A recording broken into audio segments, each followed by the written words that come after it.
Good morning to you. A very happy Easter from St Mary's Vicarage Garden here in London. It's a beautiful sunny day. The birds are out, the flowers are out, and we're full of Easter joy. It's some Easter celebration though, isn't it? It's very different, not one that we will forget in a hurry, I suspect. I never expected to be spending the vigil terrified that our Paschal candle might topple over, because the best we could manage was to prop it up in what is a very large mug, weighed down with stones and the bubble wrap that it came in, and hidden with some flowers from the garden, some of which you can still see behind me, the blossom there. Perhaps I ought not speak too soon. I've come outside now after the Mass to record this, and I hope that it's still standing. I hope that it is, but thankfully so far it has been in one piece, and nothing has burned down either, which is great. This Easter is really unlike anything we've experienced before. Despite the best efforts of our hierarchy to encourage us to see this as an opportunity to reimagine what it means to be the Church, frequently, rather irritatingly, this seems to involve the removing of the definite article. Many of us will feel something akin to a bereavement this morning.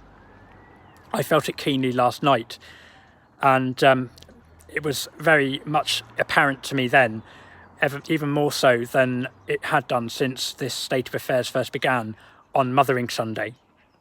I miss our beautiful church building. I miss our humour. I miss standing around after the service over a cup of tea, hearing about how your week has been. I miss the pride on the faces of the children after they've been congratulated for a job well done as a serving team. I miss the organ. I miss the bad singing of one or two people who I won't mention, and I wonder how long this state of affairs will continue. I've given up trying to tune in to the government's daily press conferences. I'm trying to moderate how much time I spend looking at the latest statistics. It seems to me that we're almost as much in the dark as the experts are. Nobody quite knows when or how this will end. Much like that first Easter, perhaps. This one has come too in the midst of a great darkness. Mary Magdalene came to the tomb very early, while it was still dark. I wonder why that was. Perhaps she was afraid of being seen. Perhaps she wanted to go when nobody else would be there, so she could have some time alone with the body of her dear friend Jesus, to do for him perhaps what she could not do when he had been buried, because of the rush to get it all finished before the Sabbath. Perhaps she didn't want to get caught by the authorities. Perhaps she was just so desperate to go back that she went at the earliest opportunity. Whatever her motives, she stepped out into the dark on that first Easter morning, as many of us will have done today. Perhaps you are still in the darkness of a broken heart, a painful marriage, a shattered family. Perhaps you have been touched by the virus that is stalking the world. As I speak, it's filling our hospitals and our mortuaries with its victims. Perhaps your loved one has some other severe illness. Perhaps you do, either mental or physical, or perhaps you are in chronic pain. The Christian faith has no easy answers to the problem of suffering. But we can say that without the darkness of night, we would never see the sun rise. Without Jesus' death on the cross, he would never have risen. Many people find the latter aspect of the Christian faith quite difficult to accept. It is pretty much beyond dispute that Jesus Christ was an historical figure who lived for about 30 years and then spent the final 3 years of his life as an itinerant preacher and healer, whose teaching got the attention of the authorities, who had him arrested and put to death. It's no great thing, says St. Augustine, to believe that Jesus died. Even the pagans believe this. Everyone believes it. The truly great thing is to believe that he's risen. Without this belief in the resurrection, there is no Christianity, and we're still in darkness. So did it really, historically, happen? Well, first of all, we need to consider the sudden and inexplicable faith of the disciples. A faith which was so strong that it led them to embrace martyrdom. This faith did not exist as a result of Jesus' teaching alone. After the crucifixion, the disciples didn't think about the resurrection or prepare themselves for something to happen. They fled and assumed Jesus' cause had failed. Something had to have happened to change their belief. Something so dramatic and radical that their lives changed forever and led to the founding of the church. This something is the space in history for the resurrection event. The disciples, by the way, were not gullible idiots or mystics. They were practical, sensible men, fishermen, not the sort of type who you would imagine having visions. And indeed, they were sceptical at first. When Mary Magdalene tells them the tomb was empty, Peter and the beloved disciple rush to see for themselves, because in the Jewish world, the evidence of 2 male witnesses was required to establish truth.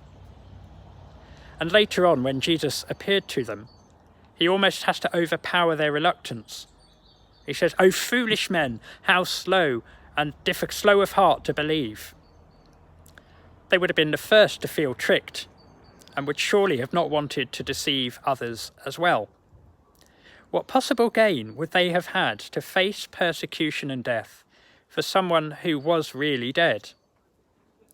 It's actually harder to explain the birth and the growth of the church without the resurrection than it is to accept that the resurrection actually happened. So our gospel reading at Mass this morning confronts us with the empty tomb.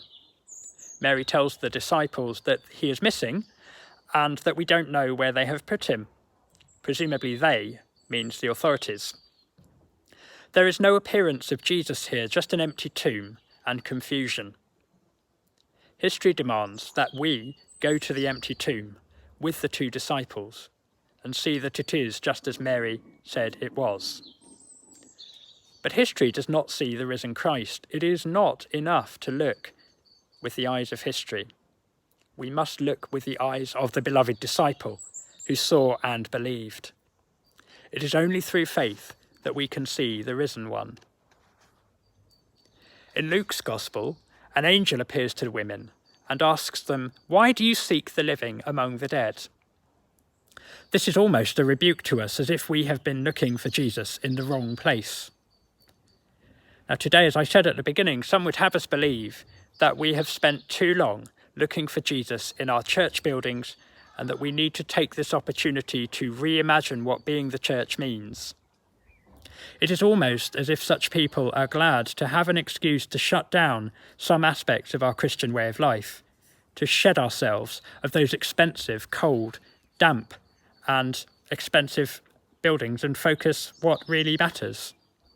But if that is the case, those people are making a serious mistake. The Christian faith is an incarnational faith. We believe, as somebody once said, very wise person, much wiser than me, that matter matters. It's not simply enough to gather in small fellowship groups at home to read the Bible and pray together, though that is, of course, one positive part of our faith which can be helpful. We need to gather as the whole Christian family in places which have been hallowed for the purpose in our community as signs of a living and active faith. We need the sacraments. We need them to sustain our faith.